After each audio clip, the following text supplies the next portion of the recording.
Oh, kamu tidak ngerti, kamu itu sesat. Kamu tidak ngerti firman Allah dan tidak ngerti kitab suci.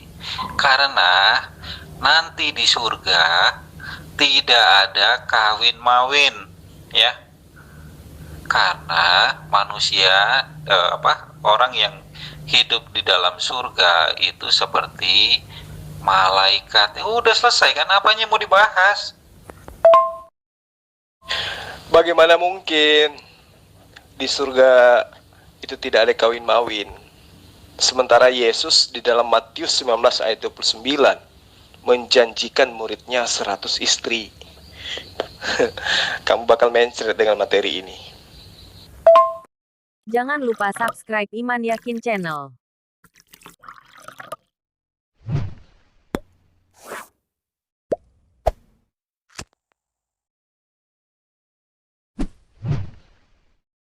Saya malam ini mau coba mengangkat tema, betulkah Muhammad memiliki keturunan darah dagingnya sendiri? Bagi muslim yang memiliki data, memiliki pendapat, dan memiliki bukti-bukti kuat, silahkan bergabung di sini. Bismillahirrahmanirrahim.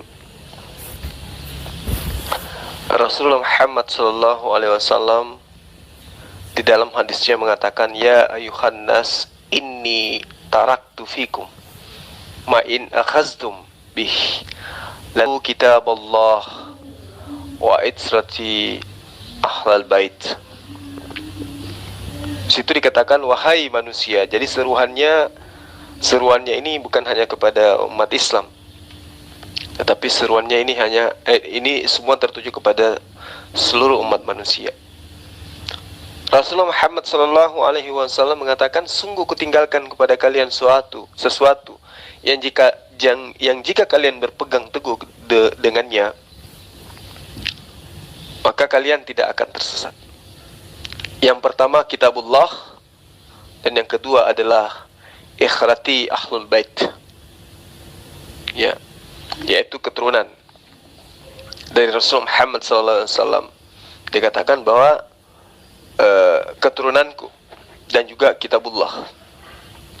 Dan sesungguhnya di hadis yang lain dikatakan, dan sesungguhnya keduanya tidak dapat dipisahkan sebelum keduanya sampai di telagaku. Ini dalil, ya, sangat jelas dalam Islam bahwa Rasulullah Muhammad SAW itu memiliki keturunan. Keturunannya ini kemudian disebut dengan Ahlul Bait. Silakan ditanggapi. Apa yang Anda ingin ketahui dari sini? Itu yang nulis perkataan Muhammad di hadis itu siapa ya? Coba sebutkan. Betulkah itu perkataannya itu bisa dipercaya? Apakah sang penulis itu termasuk Rasul atau hanya penulis saja sehingga tulisan-tulisannya itu dipercaya begitu, yang bisa diyakini dipercaya gitu. Soalnya hadis itu banyak sekali dan satu dengan yang lain, ada yang saling mendukung, bahkan ada yang saling bertentangan gitu.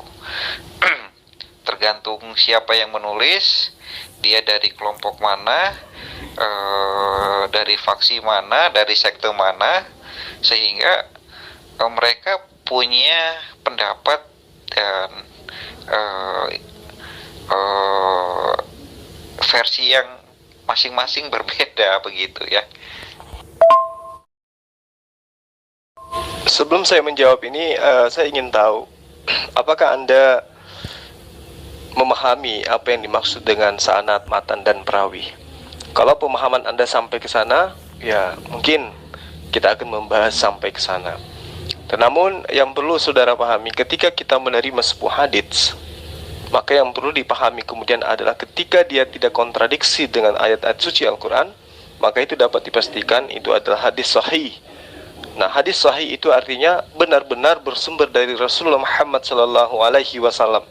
Ini menarik, karena saya pun akan bertanya kepada Anda, benarkah tulisan Lukas itu nyampe betul-betul terlontar dari mulutnya Yesus, kemudian dituliskan oleh Lukas, lalu kemudian Anda imani sebagai firman Tuhan, ya. Nah, ketika Anda bertanya tentang hadits, apakah ketika saya membacakan hadits yang saya sampaikan kepada Anda, ya ayuhan nas inni taraktu fikum ma in akhastum bih. Jadi di situ Rasulullah menegakkan bahwa sungguh kutinggalkan kepada kalian sesuatu yang jika kalian berpegang teguh dengannya, maka kalian tidak akan tersesat. Kitabullah dan ihrati ahlul baitku. Nah, di dalam Al-Quran dijelaskan dalam surah Al-Asab, ya, insyaallah di ayat 33, Allah Subhanahu wa taala berfirman, "Wa qarna fi buyutikunna wa la tabarrajna tabarrujal jahiliyatil ula wa aqimna salata wa atina zakata wa ta'ana Allah wa rasulah innama yuridullah liyuzhiba ankum rijsa ahlal bait wa yutahhirakum tathira." Jadi ayat ini sangat jelas berkaitan dengan hadits yang tadi. Ya. Di sini bercerita tentang ahlul bait, di mana ahlul bait itu diperintahkan di dalam ayat ini untuk membersihkan diri sebersih-bersihnya. Sehingga dengan adanya kondisi ini kemudian, maka Rasulullah Muhammad SAW menjadikan ahlul bait itu sebagai salah satu pijakan di dalam mendudukkan sebuah hukum yang berkaitan dengan Islam. Makanya dikatakan kitabullah wa itsratil ahlil bait.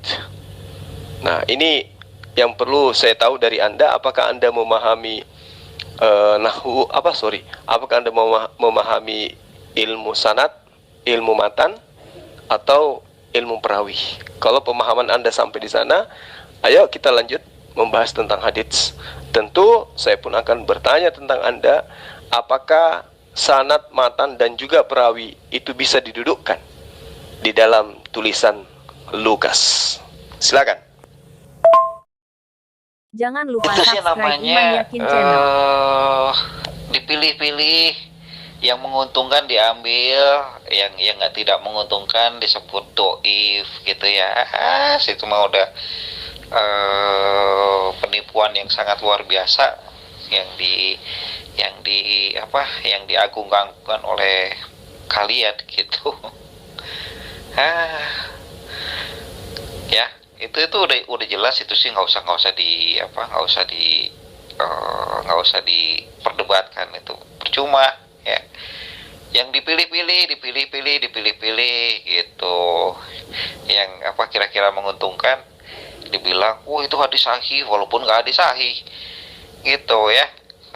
Itu udah hal yang biasa, itu tuh perbuatan iblis kayak gitu tuh. Saudara nggak usah nangis duluan, kita bahas saja dulu apa sanad itu, apa matan itu, apa perawi itu, gitu loh, supaya Anda bisa membedakan mana hadits yang dhaif, mana yang sahih, ya, mana yang maudhu, kan gitu. Jangan karena ketakutan Anda saya mau membahas Lukas Anda, kedudukannya, apakah bisa sampai levelnya pada level hadis sahih atau tidak, membuat Anda kemudian nangis dengan mengatakan bahasa yang Anda ungkap barusan. Jadi gini, sahabatku umat terjemahan yang menamai dirinya dengan kadrun, kafir dungu, ya. Gini, ketika Anda mengatakan itu dipilih-pilih, apa pijakan ilmu yang Anda punya sehingga Anda bisa mengatakan seperti itu? Apakah Anda memiliki kemampuan dalam ulumul hadits? Atau Anda memahami tentang ilmu sanad sehingga Anda bisa mengatakan itu? Kalau iya, coba Anda tunjukkan kepada saya hadits yang dipilih-pilih kaitannya dengan suka tidak suka yang Anda maksud sesuai dengan irama Anda tadi. dengan hadits yang kami cintai, yang kami suka, yang kami anggap sahih. Itu alasannya apa gitu loh. Kami memilih sebuah hadits karena kata Anda, karena itu bagus, ya, itu mendukung keislaman. Nah, pijakan Anda mengatakan itu apa? Karena ini berbicara mengenai perkataan Rasulullah, perbuatan Rasulullah, dan ini berkaitan dengan kesepakatan Rasulullah. Artinya kita berbicara mengenai yang menjadi acuan kebenaran 1400 tahun silam. Kami jelas dalam pemahaman kami terhadap sebuah informasi yang ada pada masa lampau, tentu kami berdasar daripada apa? Satu, pertama, ya, Rasulullah Muhammad SAW itu adalah sebagai narasumber. Kedua, sahabat-sahabatnya yang hidup sesamanya, yang menerima dan mendengarkan apa yang kemudian kami jadikan sebagai informasi. Ya. Ketiga, sahabat ini tentu memiliki murid. Murid ini tentu memiliki murid, dan murid ini jelas juga memiliki murid. Lalu kemudian sang murid itu menjelaskan tentang dari mana perkataan informasi yang dia dapatkan sampai kepada perawi. Nah sekarang, ketika Anda mengatakan kami milih-milih, pijakan ilmu apa yang Anda gunakan? Nah, sebenarnya saya bisa saja mengatakan bahwa ini adalah cara menutupi ketakutan Anda ketika saya mencoba untuk mendudukkan ilmu sanad terhadap keabsahan cerita karangan Lukas. Ya, Anda harus jujur itu. Nah, namun sebelumnya saya ingin tahu apakah Anda memahami ilmu matan, ilmu hadis, ilmu sanad. Silakan. Udahlah, itu gampang kok dicari, itu sanadnya apa, perawinya apa. Itu nggak usah ditanya-tanya model-model gitu deh, itu mah pertanyaan-pertanyaan orang yang nggak, kecuali anak baru lahir baru nanya-nanya model kayak gituan gitu ya. Jadi nggak usah inilah sanadnya siapa, oh ini yang ini siapa, oh Bukhari, hadis Muslim, oh grade-nya apa, oh sahih, oh apa tuh, sahih atau doif atau dobol, nggak tahu juga tuh. Yang bagus-bagus diambil. Aduh, padahal fakta di banyak hadis ya kelakuan Muhammad tertulis di sana semua begitu. Dan itu adalah hal yang wajar sebagai manusia ya. Nggak usah ditutup-tutupi, kenapa? Kan udah dijelaskan di beberapa hadis juga itu, Muhammad itu hanyalah manusia biasa yang bisa melakukan kesalahan. Sudah selesai. Orang yang banyak pernah melakukan kesalahan itu adalah manusia berdosa, dan itu adalah ciri-ciri sebagai manusia biasa. Ya sudah selesai, apanya mau dibahas lagi. Jadi ketika Anda menutupi ketidakmampuan Anda, ketidakberdayaan Anda melihat kenyataan tentang kitab Anda, jangan kemudian Anda tutupi dengan cara seperti ini. Ya, dengan cara berbicara sesuatu tentang hal-hal yang sifatnya di mana nuansa daripada kalimat Anda itu terlihat nyata bahwa Anda kalah sebelum bertempur. Tadi Anda menantang untuk membahas tentang Ahlul Bait. Adakah? Dan kalau ada, apa buktinya? Nah, ini kita berbicara mengenai hal yang terjadi ribuan tahun silam. Berarti pemberitaannya harus akurat. Itulah. Tidak asal imani saja. Tidak seperti ketika Anda menjadikan buku catatan Lukas itu sebagai sumber kebenaran, asal imani saja. Berbeda dengan hadits. Dalam Islam itu harus dipahami, hadits itu adalah perbuatan Rasulullah. Hadits itu adalah perkataan Rasulullah. Hadits itu adalah kesepakatan Rasulullah. Jadi apa yang dikatakan, apa yang dilakukan, apa yang disepakati pada masa itu kaitannya dengan agama Islam harus kemudian benar-benar menjadi sebuah titik sentral dirinya sebagai objek, salah satu satu-satunya sumber daripada apa yang diberitakan oleh para perawi. Nah, untuk itulah kemudian ketika Anda bercerita atau berkata atau ingin tahu tentang Ahlul Bait, keturunan Rasulullah, maka tentu itu tadi yang saya katakan, kita harus kembali kepada masa silam 1400 tahun kurang lebih. Jangankan 1400 tahun silam, berita tentang apa yang tertuang di dalam tahun 2020 saja perlu Anda selidiki. Apakah itu benar adanya? Ya, atau itu hanyalah berita bohong. Karena itulah alhamdulillah di dalam ajaran agama Islam ada yang disebut sanad, ada yang disebut matan, ada yang disebut perawi.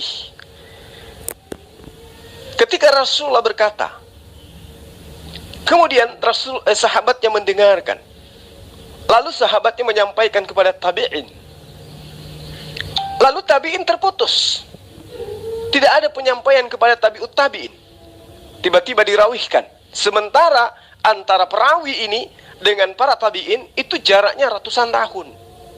Bagaimana kemudian dia bisa sampai kepada tabi'in, sementara para perawi ini tidak sesaman dia? Karena terputus tabi'it tabi'in, perantara antara perawi dengan tabi'in.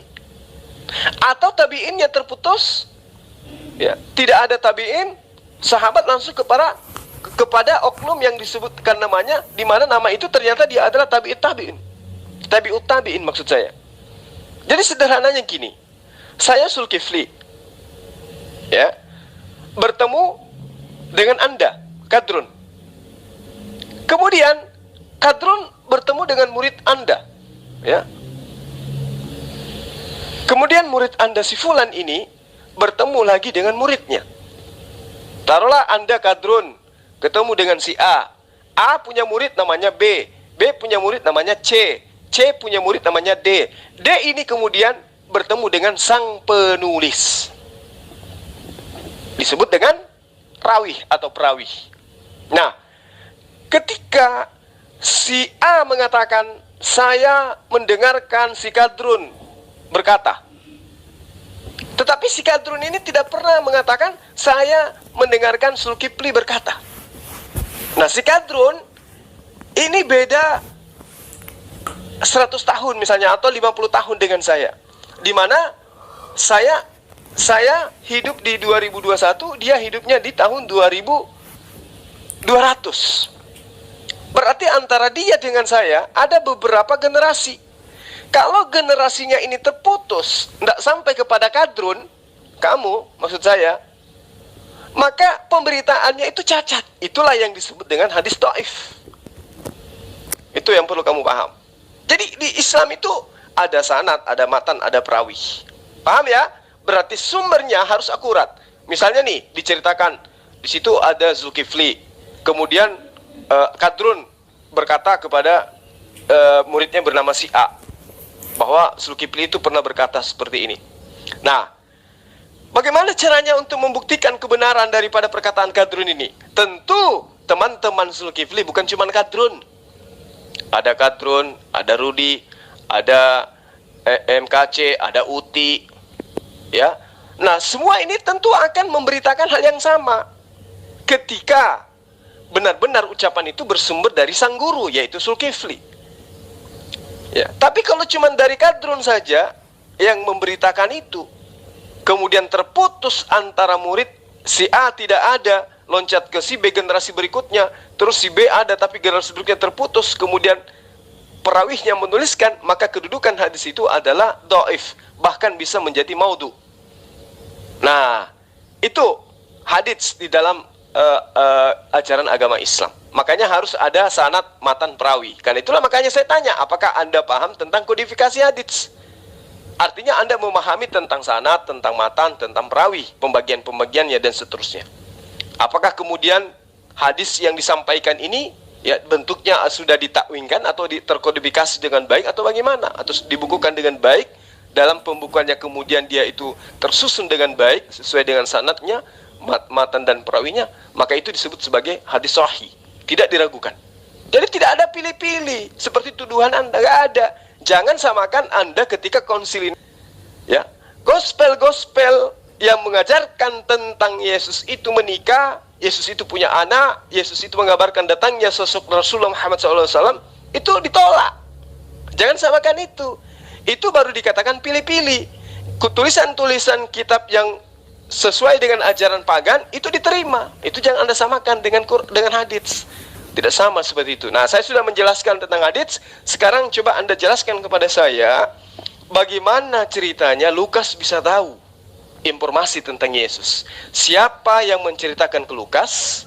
Si oknum yang menceritakan ke Lukas ini bertemu dengan siapa? Lalu siapa ini bertemu dengan si fulan? Lalu si fulan ini bertemu kapan dengan Yesus? Silakan. Menutupi apanya? Itu tertulis di dalam dalam dalil-dalil Islam gitu loh. Ya, tuh saya lupa itu dari Quran apa dari hadis. Kalau saya udah lama sekali nggak pernah baca yang detail gitu. Jadi nggak usah dielak. Begitu ya. Nggak meleset dari dalil kok. Kalau Anda mau pengen dalilnya nanti saya carikan gitu. Nah, di awal tadi saya sudah mengatakan ketika Anda minta tema, saya sudah jawab Anda, silakan cari tema di mana materinya Anda kuasai. Ternyata Anda cuma pepesan kosong juga rupanya ya. Jadi wajarlah Anda memilih nama Kadrun, kafir dungu. Karena ternyata Anda hanya membual. Ya sama ketika saya pun mengatakan bahwa Paulus itu adalah pencuri ayam. Terus kemudian Anda mengatakan, apa buktinya? Siapa yang mengatakan itu? Datang informasi dari mana? Lah saya jawab, sama seperti yang Anda katakan sekarang. Gak usah mengelak, terima aja, ada dalilnya kok. Kan gitu ya? Nah sekarang karena Anda tidak menguasai tentang matan, sanad, hadits, sekarang saya ingin membuktikan kepada Anda ya, bahwa Anda itu juga tidak paham tentang kitab gospel. Anda hanya berdasarkan imani saja, maka Anda memilih nama Anda menjadi Kadrun. Maaf, saya tidak mencela dan bukan maksud untuk menghina. Tapi ini fakta yang sebenarnya. Kebenaran itu harus ditegakkan sepahit apapun. Sekarang saya ingin tanya kepada Anda. Kenapa Anda mengimani tulisan Lukas, sementara Lukas tidak pernah bertemu sekalipun dengan Yesus? Jawab. Tadi Anda bilang katanya saya harus ngasih tema yang saya kuasai. Oke deh, kalau seandainya memang gitu ya. Saya mau tanya nih, ya. Quran itu berasal dari wahyu atau firman? Itu aja deh. Itu saya kuasai itu, mau sampai seujung kaki pun saya bisa ya. Saya tunggu ya. Coba jawab. Kalau seandainya ada firman Tuhan, kasih ayatnya yang mana, berbicara kepada siapa, isinya apa, ya.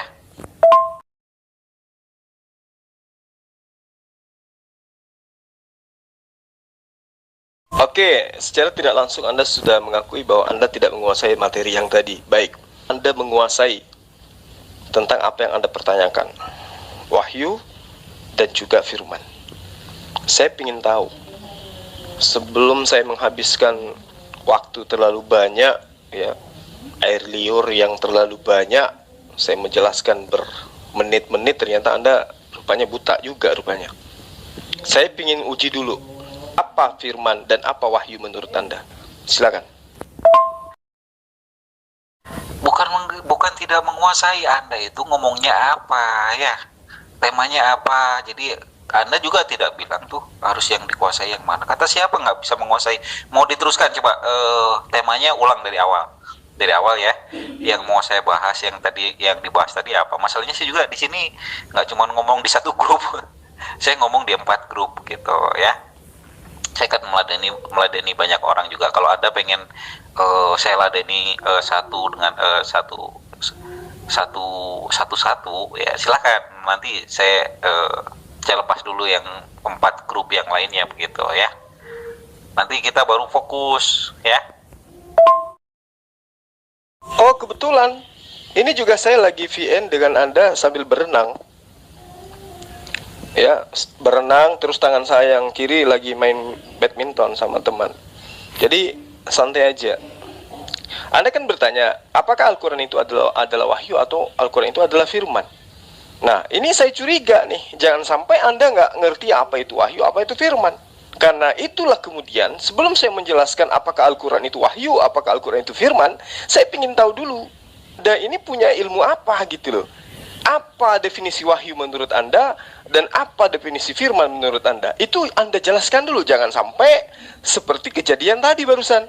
Saya menjelaskan panjang lebar, menghabiskan waktu tentang sanad, tentang matan, tentang rawi, ya, kedudukan hadits dan seterusnya. Tapi ketika Anda keok dengan pertanyaan saya, bagaimana kemudian Anda mendudukkan Lukas sebagai orang yang menuliskan tentang firman Tuhan? Apa dasar pijakan Anda mempercayai itu sementara tidak ada satupun keterangan bahwa Lukas pernah bertemu dengan Yesus? Anda kemudian lari materi wahyu lagi nih. Nah, sebelum saya mengupas itu, Anda terangkan dulu kepada saya, apa wahyu menurut Anda? Apa firman menurut Anda? Silakan. Yang kanan lagi ngusap-ngusap bulu kali ya. Kan malam Jumat, gimana sih lo? Cari cara ngeles aja. Serius tuh kalau gue mau ngomong lagi sibuk di berbagai grup. Coba deh, tanya sama yang satu grup dengan Anda yang ada saya di sana. Jadi bukan hanya saya lagi ngomong ngeladenin banyak orang, enggak. Saya lagi dari 4 grup itu cari orang yang serius nih, siapa. Baru nanti kalau seandainya udah dapat orang yang serius, saya hadapi satu persatu gitu.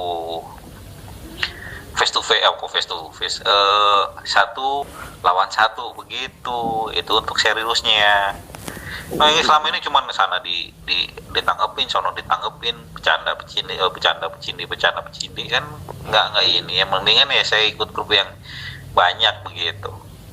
Nanti kalau udah dapet lawan yang tepat, baru diseriusin debatnya. Ya, Anda mau mengaku lagi di 1000 grup juga, apa masalahnya gitu loh? Kualitas kan Anda bisa dilihat di sini. Ya, nggak perlu mengatakan saya ada di 5 grup. Kualitas yang dibutuhkan. Sekarang Anda coba terangkan kepada saya, apa itu wahyu, apa itu firman? Silakan. Lu membantah Quranmu sendiri ya. Yesus itu bukan lahir dari perempuan karena seorang laki-laki, ya. Itu berarti Anda mengingkari Quranmu sendiri. Jadi nggak lucu. Jadi apa yang mau dibahas? Ada yang melihat si Kadrun nggak? Kok tiba-tiba tenggelam kayak ditelan bumi? Walah, menghujat aja bisanya ya. Tapi ternyata ilmunya nggak ada rupanya. Halah, nggak usah cari alasan lah. Nggak usah cari alasan, udah. Apa yang mau dibahas kan tadi? Yang masalah apa? Yesus lahir dari mana, saudaranya siapa gitu. Udah terusin aja. Apa sih yang mau lu bahas? Kamu kayak orang mabuk. Kan situ tadi yang ngangkat tema. Jangan pura-pura teler lah ya. Kamu yang pilih tema, katanya kamu kuasai. Apakah Al-Quran itu wahyu atau firman? Nah, baru juga ditanya, apa wahyu dan apa firman itu? Kamu udah nangis duluan. Malah kabur duluan. Malah kamu lari ke yang lain. Pura-pura bingung, pura-pura kadrun. Ya, ayolah. Kalau memang kamu punya ilmu, hadapi saya. Saya senang dengan orang yang berilmu, bukan penghujat. Ya, silakan. Apa menurut Anda wahyu itu? Dan apa firman itu? Jawab. Grogi, aduh, lu GR banget. GR banget coy, udah lu pengumpul ini aja, besi bekas aja pakai ngomong grogi, aduh, ampun dah. Ustadz kalian ya, udah gua tabokin banyak gitu. Jadi nggak usah sok pede deh. Udah jelasin aja apa yang lu permasalahin. Nanti gue jawab kan gitu. Ya udah jawab apa yang dikuasai, ini jawabannya apa. Saya udah kuasai betul, saya udah yakin betul bahwa di dalam Quran itu tidak ada firman Tuhan satupun yang disampaikan kepada utusannya dalam kurung Muhammad, karena yang dibikin dan diklaim oleh Muhammad itu Quran, bukan yang lain ya. Kamu tabokin pakai apa? Sementara kamu gak ada ilmu. Ini saya membahas hadits, kamu kalang kabut. Sekarang membahas wahyu ya, dan juga firman, Anda loncat sana sini, kabur-kaburan. Kamu punya ilmu apa coba? Ini saya belum membahas tentang kekristenan loh. Kalau sampai saya membahas kekristenan, saya yakin kotoranmu itu keluarnya dari mulut. Ya, gimana? Bahas wahyu ya dan firman menurut Al-Quran, atau membahas firman menurut gospel? Gimana? Udah nih, gue lagi udah gue fokusin ke grup ini, jadi jangan belaga pilon deh. Yuk kita fokus. Udah gini aja, biar adil ya. Gue lagi diskusi sama Lopot, coba yang lain diam ya. Gue lagi diskusi sama si Lopot yang luput ya, makanya biar nggak melantur sana sini ya, biar temanya sama ya, biar Lopot yang jawab, gue yang jawab gitu. Jadi yang lain-lain penonton aja dulu ya. Mana si Lopot? Ya sudah, kamu jelasin lah dulu. Sebelum saya menjabarkan Al-Quran itu adalah wahyu, Al-Quran itu adalah firman, kamu jelaskan kepada saya dulu. Saya ingin tahu sampai mana pemahaman kamu tentang wahyu. Ya, sampai mana pengetahuan kamu tentang firman. Apa definisi wahyu, apa definisi firman? Silakan. Gue sama Lopot ya. Lo nggak usah bikin ini, nggak usah bikin tanggapan. Gue sama si Lopot. Ya udah, sekarang kamu kasih definisi wahyu dan definisi firman. Silakan.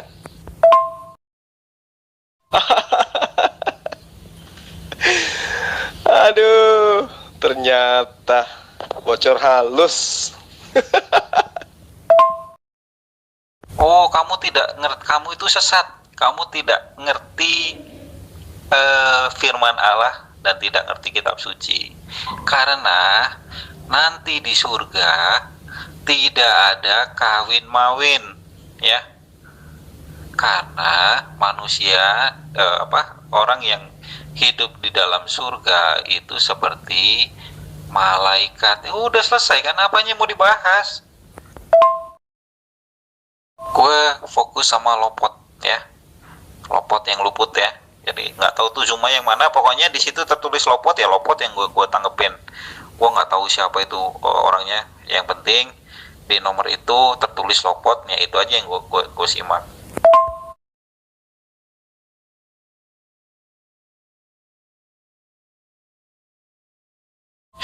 Bagaimana mungkin di surga itu tidak ada kawin mawin? Sementara Yesus di dalam Matius 19 ayat 29 menjanjikan muridnya 100 istri. Kamu bakal mencret dengan materi ini. Ayat mana ayat? Ini gue ngobrol sama Lopot loh, bukan sama lu ya. Lopot mana Lopot? Kalau nggak ada nanti gue tutup nih. Gue mau pindah ke grup yang lain. Ya, Pak Lopot serahkan kepada saya forum ini untuk kemudian menjajal kemampuan penghujat seperti kamu. Ayo fokus kepada saya. Kamu mengatakan ajaran Yesus tidak mengajarkan ada kawin mawin di surga. Lalu buat apa Yesus menjanjikan 100 istri kepada muridnya? Bukan kepada Kristen, tetapi kepada muridnya. Sebab Kristen itu bukan murid Yesus. Kristen itu adalah pentuhan Yesus. Kristen itu adalah ajaran yang tadinya menyembah kepada Zeus, menggantikan Zeus dengan Yesus. Jadi sembahan baru dari makhluk. Oke, kalau Anda mengatakan bahwa Yesus mengajarkan tidak ada kawin mawin, kenapa Yesus menjanjikan 100 istri bagi muridnya? Silakan. Gua sama Lopot ya. Seandainya Lopotnya udah takut ya, udah mau kabur, ya udah saya selesaikan di sini aja. Nanti lu sama yang lain ya. Nggak usah di share-sharein di ini deh. Kecuali lu mau bagi-bagi pulsa sama gua, hasilnya ya. Bagi dua baru nanti ini. Ya udah deh. Gua selesaiin sampai di sini dulu ya. Gua mau pindah ke grup yang lain. Udah nggak mutu. Nggak mutu. Kalau Lopet takut ngadepin gua ya bilang aja. Soalnya gua udah tahu sifatnya si Lopet tuh kayak apa gitu. Udah gayanya gaya kayak si siapa tuh? Ali Masyud. Gayanya udah kayak gitu kan, kayak pernah ini ditabokin sama si Paul Zhang kayak gitu. Jadi kalau seandainya ini daripada dia malu kalah, ya udah mendingan serahin kan ya, pura-pura aja kayak murid boro, sama aja murid sama anak, nggak ada bedanya. Pak Lopet itu guru saya. Kamu lawan saya aja dulu, ya. Atau kamu angkat bendera putih bahwa kamu ternyata kau keok. Bahas wahyu dan firman, Anda ternyata nangis. Sekarang saya tanyai, kalau Yesus tidak menjanjikan adanya kawin mawin di surga, kenapa Yesus menjanjikan 100 istri bagi pengikutnya? Matius 19 ayat 29. Kok kamu curhat? Ya, gak usah curhat. Saya ini ketua MCI Sulsel, juga adalah ketua At-Tauhid wilayah 5 Sulawesi Selatan. Artinya pemahaman saya tentang Al-Quran itu kan yang kamu tahu, yang ingin kamu tahu kan, tentang hadits. Kamu tidak perlu ragukan. Apalagi tentang gospel, saya ahlinya. Nah, kamu memiliki lawan saat sekarang ini adalah lawan yang bisa menjawab semua pertanyaanmu. Hanya saja saya harus mengklarifikasikan kamu itu mendudukkan kamu itu levelmu di mana gitu loh. Murid saya di sini banyak, ya. Dan untuk menjadi seorang murid saya harus uji kemampuan dia sampai mana. Makanya saya tanya sama Anda tadi. Ketika Anda bertanya, apakah Al-Quran itu adalah firman? Apakah Al-Quran itu adalah wahyu? Kembali, supaya Anda memahami apa yang akan saya jelaskan. Saya ingin tahu, pengetahuan Anda tentang wahyu itu seperti apa? Pengetahuan Anda tentang firman itu seperti apa? Tadi Anda di atas banyak mencelah. Mengatakan ini malam Jumat, mengatakan Rasulullah Muhammad SAW itu menerima bukan dari Allah, ya. Bahkan Anda banyak mencelah tentang Ka'bah dan seterusnya.